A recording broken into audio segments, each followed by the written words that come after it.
Olá, pessoal. Nem sempre a gente pode fazer vídeos para falar de coisa boa, né? A gente tem também que falar às vezes sobre coisas que nos preocupam e esse vídeo vai ser dessa forma, porque tem muita gente perguntando e eu acho que a gente tem a obrigação de informar. Fiquem ligados.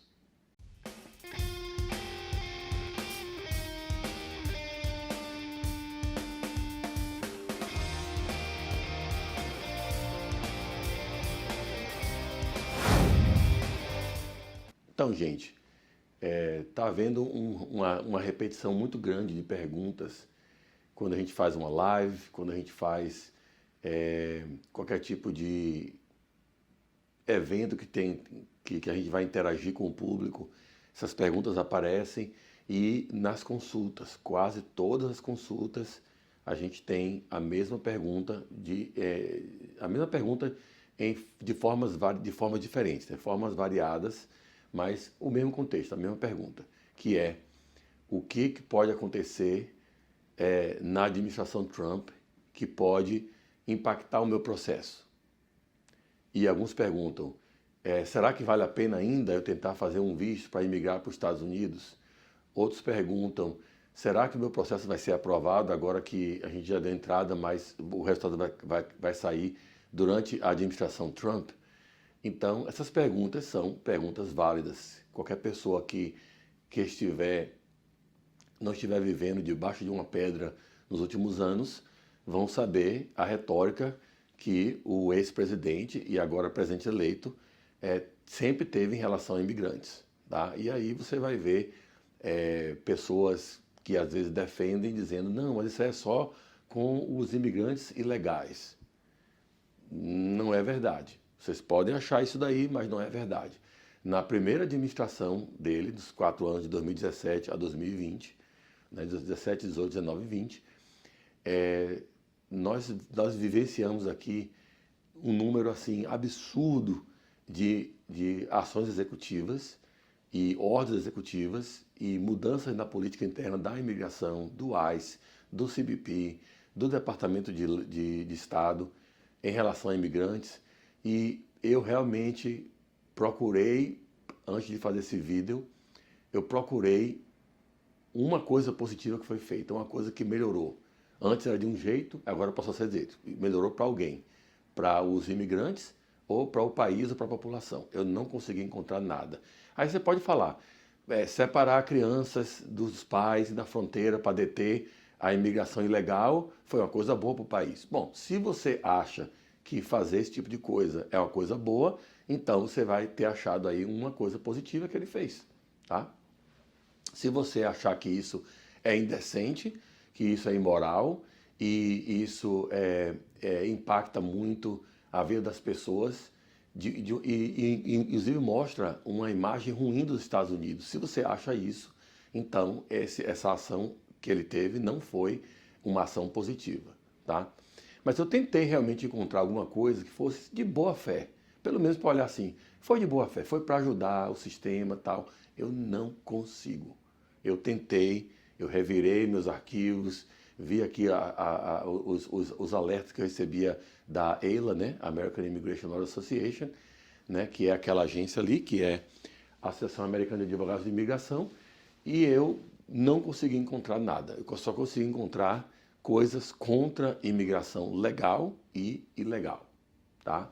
Então, quando a imigração ilegal, quer dizer, cruzar a fronteira, nós tivemos aí essa parte de separar as crianças, né, dos pais, botar os pais lá para New Jersey e botar os filhos lá para Washington State. Um mais distante do outro possível. E até hoje tem famílias que não conseguiram ser reunificadas ainda. A administração Biden não conseguiu encontrar os pais ou os filhos para unir essa família de novo. E muitos pais, muitos imigrantes na época falaram, eu prefiro perder meu filho dessa forma do que voltar para o México e meu filho ser assassinado. E eu ser assassinado também. Pelo menos eu vou perder meu filho, mas eu vou ficar triste, ele vai ficar triste, vai ser um trauma na vida dele, na minha vida também, mas ele vai estar vivo. É melhor estar vivo com trauma do que estar morto. Então, muita gente não tem essa opção, tá? Então, eles têm que realmente procurar salvar suas famílias. E eu também procurei ver na parte de visas, né? Se houve alguma coisa que foi feita bom para a imigração, para melhorar, para agilizar, não teve nada. A gente pode fazer aqui um retrospecto rapidamente. Vamos nos lembrar aqui da regra do public charge, por exemplo. Durante o presidente Trump, a public charge era você ter usado, durante um certo período, acho que era de um ano, ter usado alguns serviços do governo, alguns serviços públicos.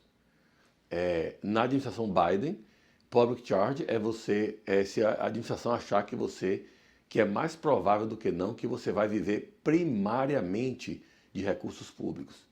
Não ter usado recurso uma vez ou outra aqui, vai dizer que você vai viver primariamente disso. Você tem que viver daquilo mesmo. Você tem que ser aquela pessoa que vai se encostar no governo e viver daquilo ali primariamente para ser considerado como um public charge. Tá? Então isso é uma diferença de política. O que a gente acha que vai acontecer agora, vamos voltar o public charge a ser quem usar benefício do governo, né, durante um certo período de tempo. Não vou me surpreender se a regra vier muito mais dura, inclusive. Tá? Porque isso aí é o Trump 2.0. A gente sabe disso, né? A versão 2. Também a gente tem a situação da DACA, por exemplo. DACA foi criado pelo Obama em 2012 e durante a administração Trump ele tentou acabar com o DACA de todo jeito. Fez tudo que podia, não podia. No final, DACA sobreviveu na Suprema Corte por causa de um voto de diferença. Entendeu? Mas a Suprema Corte naquela época eram 4 pessoas normais, eram 4 anormais e um que era, às vezes ia para um lado, às vezes ia para o outro, tal, e nesse lado ele foi para o lado da normalidade, que é proteger as crianças que vieram para aqui, não tinham nenhuma vontade, não tinha nenhum dizer naquela vinda para os Estados Unidos e não pode ser penalizados agora. Então isso aí eu acho justo que dê um caminho para o DACA se legalizar aqui, o pessoal do DACA. E esse voto foi 5-4 na Suprema Corte. Agora, a Suprema Corte agora é muito diferente. São 6-3, tá? 6-3, incluindo aquele que votou lá, né? Que é o Roberts.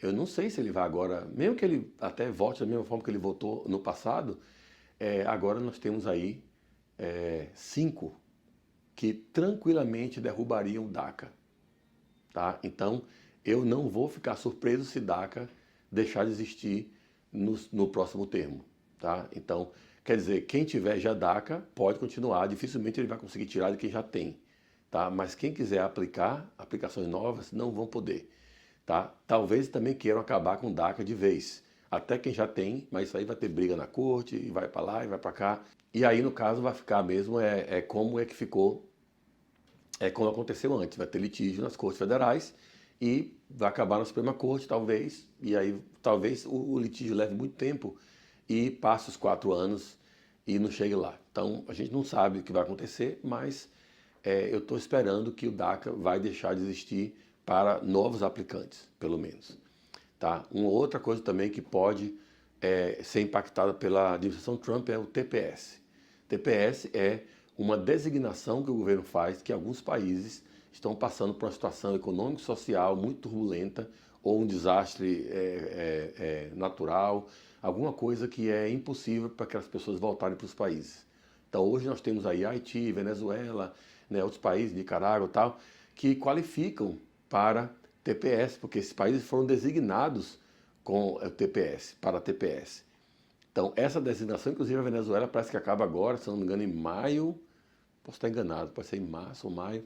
Então a Venezuela não acho que vai ser redesignado, vai ser estendido para ele de TPS. Então quem tinha TPS só vai poder ficar com essa TPS até quando tiver ainda designado. Então a designação deve expirar e não deve ser renovada. E outros países também seguramente não vai ser renovado. Então é uma coisa também que eu estou esperando já. Eu não quero que aconteça, quero deixar bem claro para vocês, não é o que eu quero, é o que eu estou esperando porque, né? Você está vendo a tempestade chegando ali, você sabe que vai chover. Você quer que chova? Não, mas você vai poder evitar? Então, a gente tem que se preparar, né? Pegar o nosso guarda-chuva. Então, vamos também pensar aqui, tem outros tipos de processos também que vão ser impactados. Por exemplo, eu tenho medo em relação ao Provisional Waiver. Eu não sei se o Provisional Waiver vai servir para o propósito ainda. Eu imagino que quem já aplicou, quem está esperando, quem está aprovado, eu até acredito que vá continuar sendo respeitado pela imigração e aprovado da mesma forma. Mas talvez o programa seja eliminado para novos aplicantes. Então, não sei ainda, não aconteceu. Ele já teve como fazer isso antes e não fez. Então, pode ser que não faça dessa vez. Quem sabe, né? Então, Provisional Waiver é um programa também. Para quem não sabe o que é Provisional Waiver, é um perdão que você pede antes de ir para a entrevista, quando você está aqui mais de um ano fora de status e vai ativar o castigo de 10 anos na saída.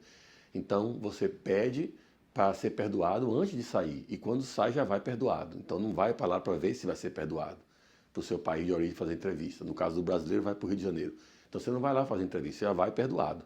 Então nesse caso, já fizemos para muita gente, todo mundo conseguiu, todo mundo beleza.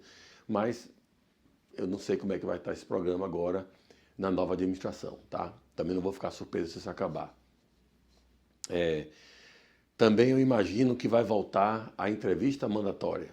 Tá? Vocês quiserem se lembrar aí, até 2018, os casos EB, Employment Based, como EB1, EB2, EB3, EB4, EB5, não passavam por entrevista mandatória. A entrevista era bem assim rara, inclusive os oficiais de imigração nem sabiam fazer essas entrevistas. Quando aparecia para algum fazer, porque aí tinha que investigar um fato, eles ficavam perdidinhos. Tá? Então, em 2018, Trump falou, não, todo mundo agora tem que passar pela entrevista. E aí que gerou essa bagunça, que teve que tirar o processo, por exemplo, o EB2. O 140 ficava no Texas ou Nebraska, e o I-485 tem que ir para o outro centro do Missouri, que é o National Benefit Center, para ser processado separadamente, porque naquele caso vai ser agendada uma entrevista no final, porque era mandatório, ele mandou que todo mundo tivesse que fazer a entrevista. E aí o tempo de processamento dos casos foi para a estratosfera, né? Porque aí você tem que pegar todo mundo agora, que era para só aprovar ali, e agora tem que processar esses casos, né? Tem que processar, fazer todo o checklist, depois mudar para a entrevista, para transferir o caso fisicamente para o distrito, vários no país inteiro. Então você imagine a logística, a dor de cabeça de logística que isso causou. Mas foi tudo graças ao advisor, que é o Stephen Miller, que é, de novo, o Immigration Advisor do Trump, para o próximo Trump 2.0. Então, então a gente deve esperar uma coisa similar ou pior, tá? Outra coisa também que deve acontecer é a entrevista ser mandatória nos casos que não era mandatório antes, né? Que não ficou mandatório agora. Por exemplo, a entrevista era mandatória nos processos de casamento, por exemplo.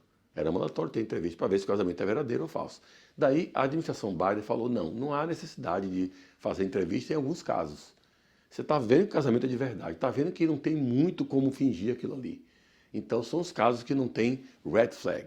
Por exemplo, o que é um caso de casamento red flag? É um caso de casamento onde a idade das pessoas é muito diferente.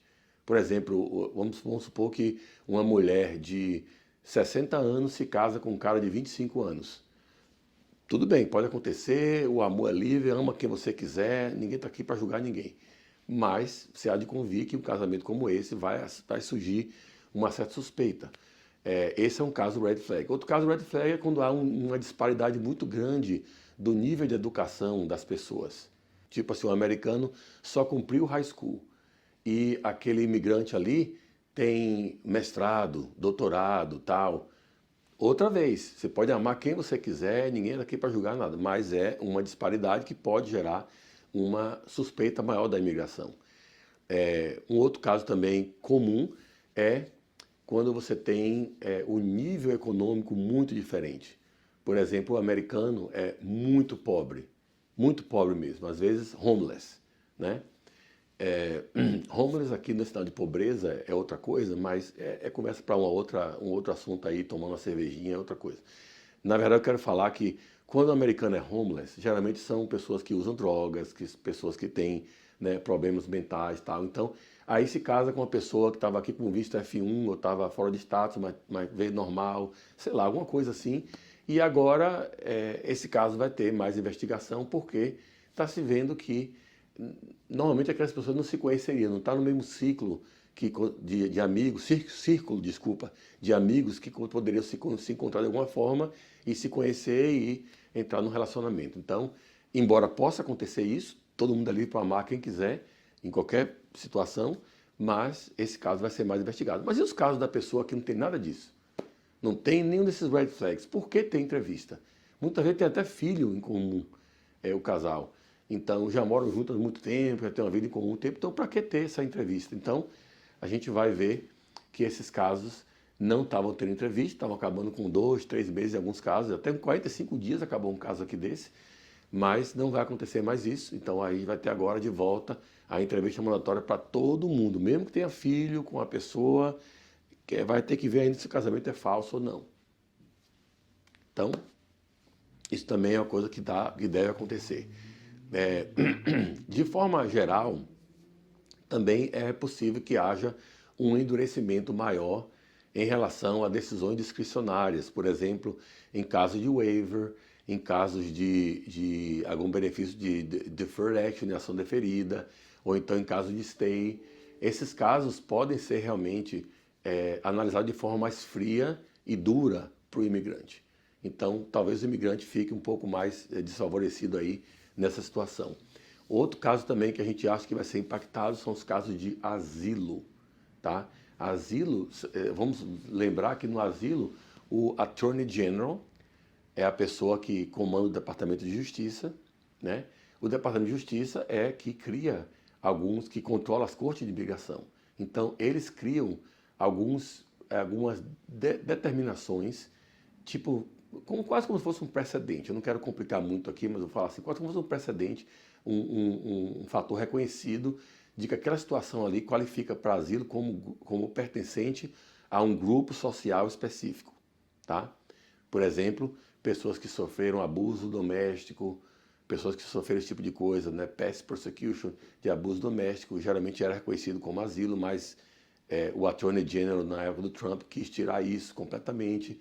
Também o Attorney General, que era Jeff Sessions, na época, né? Aquele senador, ex-senador do Alabama, né? Muita gente fina ele, por sinal, para não falar o contrário, ele tentou fazer com que a pessoa que fosse para um terceiro país automaticamente estava desqualificada para asilo. Então, quer dizer, só pode fazer asilo para mexicano e canadense. Porque qual é outro país que tem fronteira com os Estados Unidos? Né? Se bem que tem ali, porque Porto Rico é também território dos Estados Unidos e tem países com fronteira com Porto Rico. Mas, enfim, se você vai para o México e você é de outro país, e do México você atravessa a fronteira, então você não é considerado como qualificado para o asilo, porque você passou por um terceiro país antes, que era o México. Então, o terceiro país, porque o primeiro país é o país de origem, o outro é o país para onde você quer ir, que é Estados Unidos. E tem um outro país que é o do meio, no caso, que é o México, no caso. Então, nesse caso, ele tentou cortar o asilo em violação total das leis de imigração do país, dizendo que se for para um terceiro país não poderia. Então, esses são exemplos de coisas que aconteceram e casos que podem acontecer. Esse Attorney General, na época, o advogado-geral da União, Jeff Sessions, ele pediu, inclusive, em submissão alguns casos para que ele desse a resolução disso daí. E foi aí que ele cortou o asilo para muita gente fazendo isso. Então, a gente está achando que vai acontecer também isso aí na questão do asilo, o asilo vai ficar mais difícil, e aí você vai ter que brigar nas cortes federais para reverter essas decisões, porque só porque o Attorney General falou que aquilo ali não é asilo, não é qualificado para o asilo, não quer dizer que é verdade. Você vai ter que brigar nas cortes. E a notícia boa que eu posso dar para os imigrantes que estão em deportação ou que vão estar em caso de asilo e tal, gente, não é notícia boa, é só uma forma de vocês poderem dormir melhor à noite, tá?